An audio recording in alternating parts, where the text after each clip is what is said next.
బెంజీన్పై nitrogen చర్యను తర్వాత చర్య విధానం గురించి దీంట్లో మనం వివరిస్తున్నాం. ఒకసారి చూసుకోగలరు. బెంజీన్పై నైట్రోజన్ చర్యను చర్య విధానంను వివరించుము.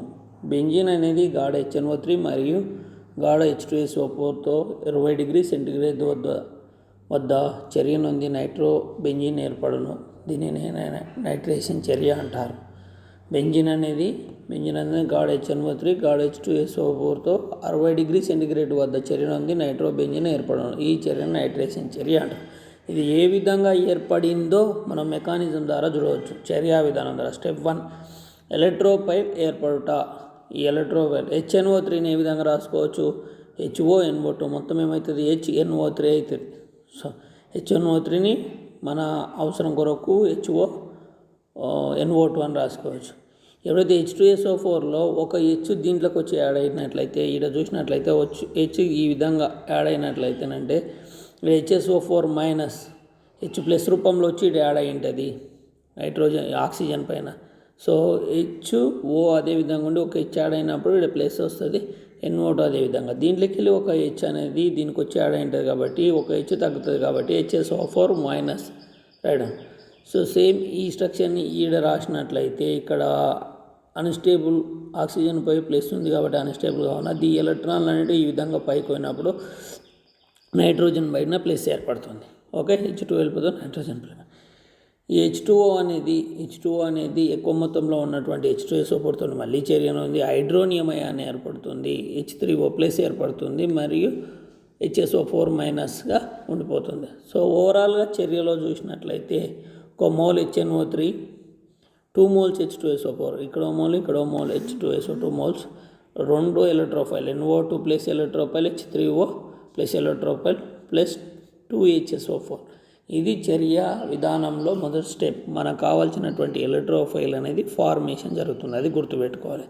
సో వన్స్ అగైన్ బెంజీన్పై నైట్రేషన్ చర్యను చర్యా విధానం ద్వారా వివరించమన్నప్పుడు ఈ ఫస్ట్ నైట్రేషన్ చర్యను రాయాలి. బెంజీన్ అనేది గాఢ HNO3 గాఢ H2SO4 సమక్షంలో 60 డిగ్రీ సెంటీగ్రేడ్ వద్ద చర్య నుండి ఏం ఏర్పడుతుంది? నైట్రో బెంజీన్ ఏర్పడుతుంది. చర్యా విధానం మీరు చూసినప్పుడు అయితే మొదటి స్టెప్లో ఎలక్ట్రోఫైల్ ఏర్పడట మనకు కావాల్సిన NO2 ఎలక్ట్రోఫైల్ అనేది ఏర్పడ్డది.